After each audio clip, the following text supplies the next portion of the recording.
Hello there, once again, Talkin Fight fans. Another special episode with the champ, Bola Ray, on the scoop. Tonight, our special guest, in fact, is Marc Ramsay. And why don't you take it away? Yes, sir. You're not going to find a more decorated trainer than Mr. Marc Ramsay when it comes to Canadian boxing. He has the Midas touch. Very knowledgeable, been in the game for an exceptionally long time, but more importantly, an all-around great guy. My name is Bola Ray, and this is The Scoop. Marc Ramsay, how you doing? Very good, my friend. Yourself? Oh, I'm great. You, like I said, you have the Midas touch. One thing I can say honestly and truly, for whatever reason, you know how to teach power punches. Everybody that you train,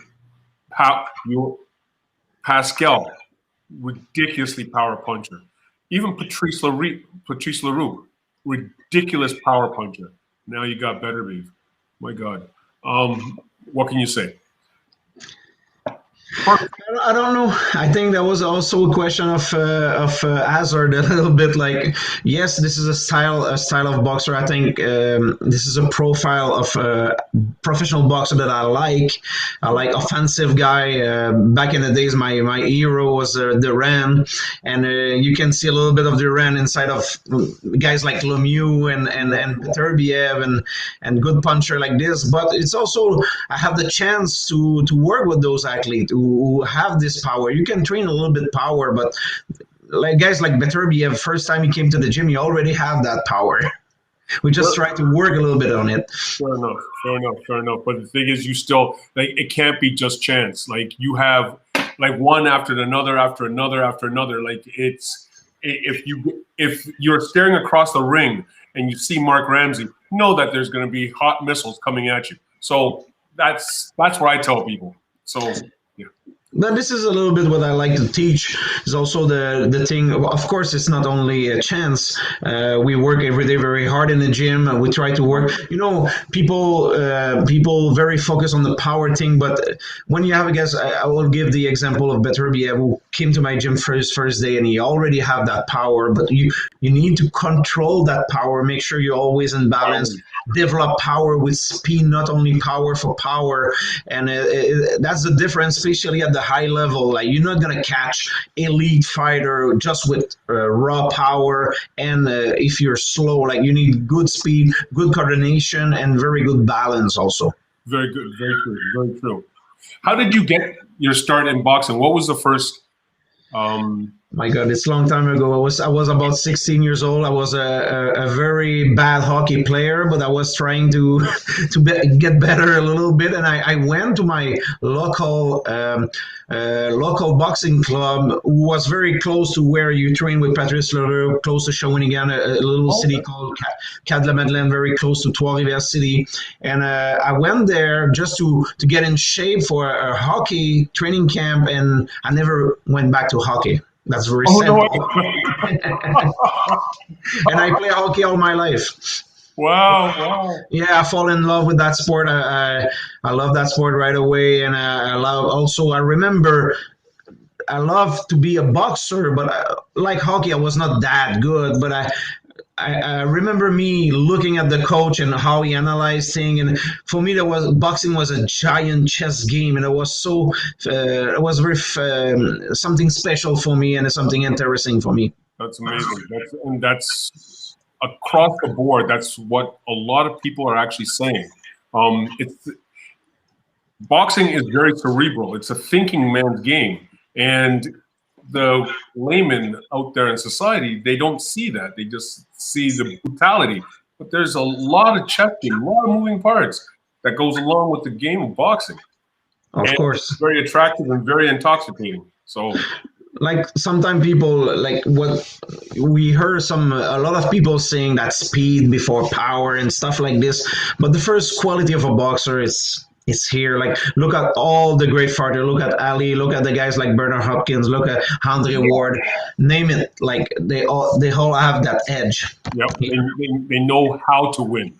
Oh yeah, and they find a way to win. They They find a analyze way to things. win. They see things that other don't see, and they are able to adapt and win important fight. That's amazing. You had a couple of amateur fights. Myself, I have like 15 and a couple of exhibition. I was probably 50-50 record. Very average guy, but it's funny because at that time I was my idol was like a guys like Duran was powerful but a very good technician. I like here in Quebec at that time we have like Stéphane Ouellet and we have a couple of good technician, and I always love and to see technician, but I was a complete flat foot. my physical was giving me only the opposite of what I want to be, but that's okay. And I find very fast that if I want to keep a place in that sport, and I need to find another spot, that boxer, and that was coach. Very No good. doubt. And the very fact that you're able to teach the things that you could not do also stands as a tribute to you, because where would you get that knowledge from? Not life experience. And we can see this from a lot of fighter, a lot of very good fighter. They are not able to teach what they know because it was so natural for them. Like a jab is like this, and that's it. That's all. They never have to question themselves about this, about the biomechanic of the movement and everything. Like it's a. And sometimes we saw like guys like me or Russ Amber in Montreal who have maybe one amateur fight, but he know the game and he's able to teach the game. Exactly. He's analyzed the game biomechanically down to the bare elements, and he can teach it to. Well, actually, speaking of Russ Amber, I still remember when he came with Otis to a camp and did a camp at in Toronto at the gym that I was at, and he taught me what the stance was. I'd already been training with Dwight for years, and Russ came and talked to me and showed me exactly what was wrong with my stance. And I'm like, something as simple as balance changes the whole landscape. And this is something very interesting because people, especially the fans who never went to a boxing gym, they think like, okay, this guy is going to change from a coach to another coach and they're going to make a huge improvement. And it's not true. Improvement in boxing is about little detail that you work for month and month and month to be able to put in your computer and to just execute the night of the fight. But at the end of the year, if you're able to do like 2-3 little change like this, you're a complete different fighter. But it's a long process. It's not something magic like we heard sometime. Okay, he's going to train with Freddie Roach or he's going to train with that coach or this coach, and in 4 months going to be a complete big change. It's not magic. It's not happen. No, it's not. And actually, if anything, what you find is I find that, at least I found in a lot of the coaches that I had, was they couldn't change anything. So in essence, they just turned into cheerleaders. And sometimes, and everybody have his style. So you have like a guys like Russ and Bruce. To me, it's my friend, but I'm gonna say it that way. To me, he's more a teacher than he's a boxing coach. Because be a boxing coach, you need to be general on a lot of aspect, like.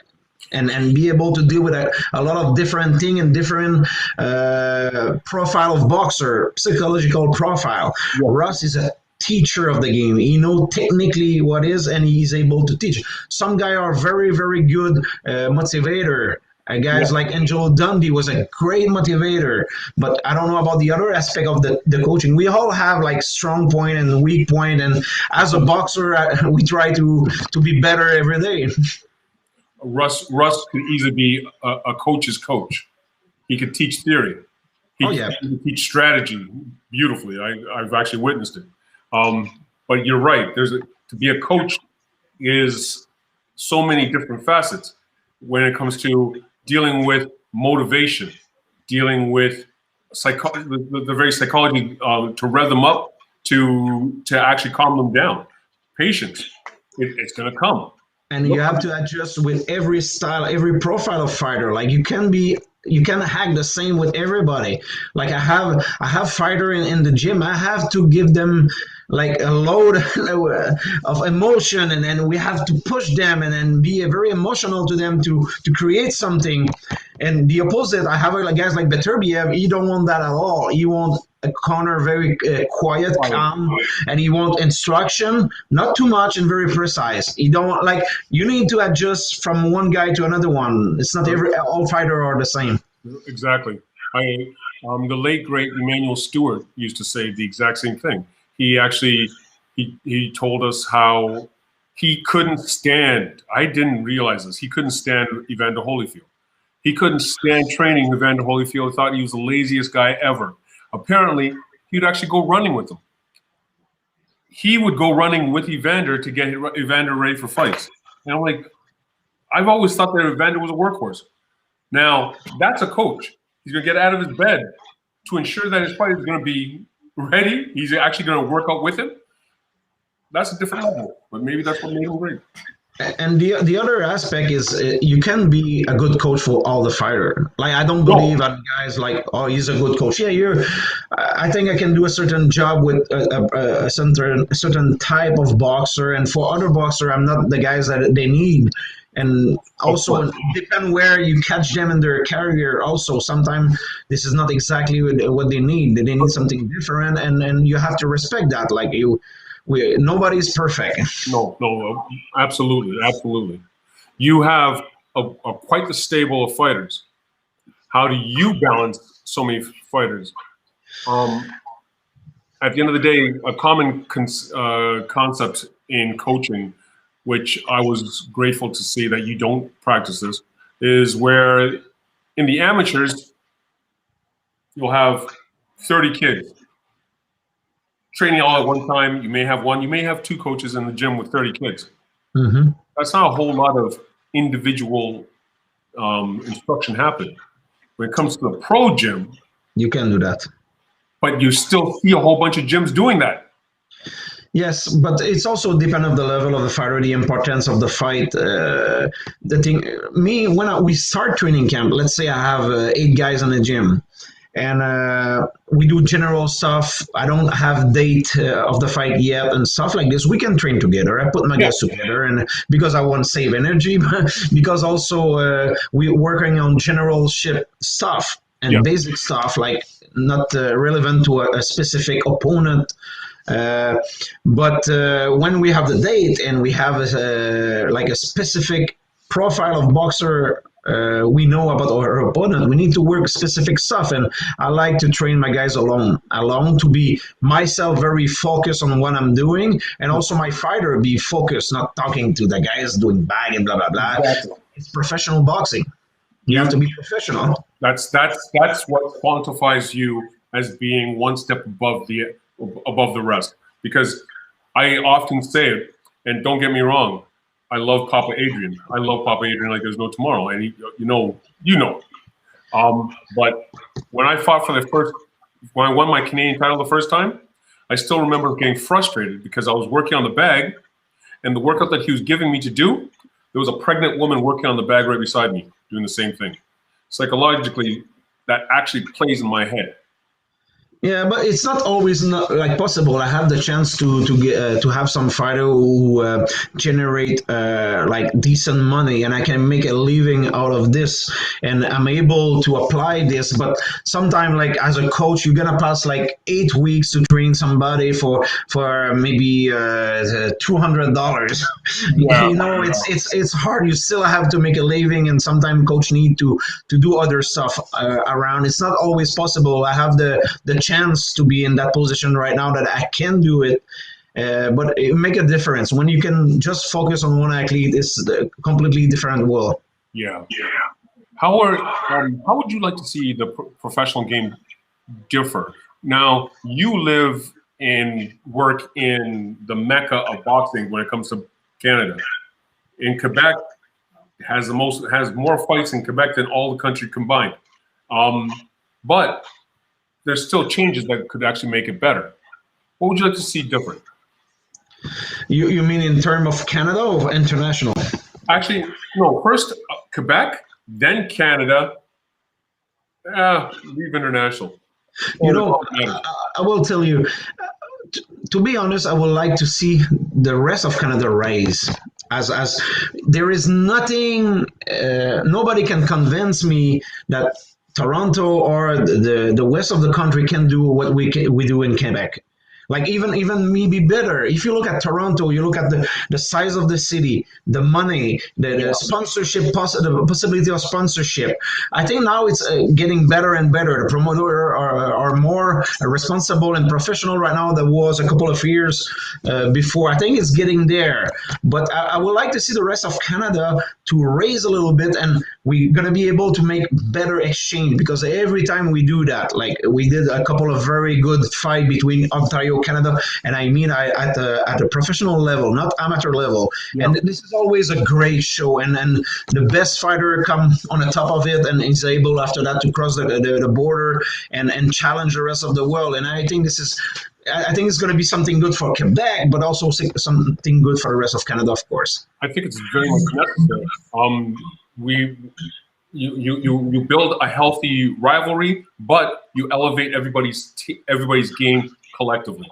Yes, like I look right now, I'm going to give you the example of amateur boxing. Like right now, we can see every division, we have a very good fighter, and the rest of the group is like, remember back in the days, like guys like Jean Pascal to be national champion have to beat Stevenson Adonis twice. Yes.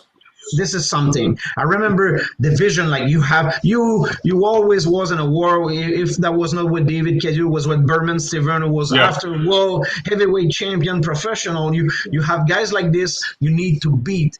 I find right now that it's not every division is not deep like before, and I think as a professional we can create also the same thing. Like if the rest of the country are able like to, and we have good fighters from everywhere, like from every province, but to be a little bit more active, better promoter, better commission, everything raised, I think everybody is going to be successful.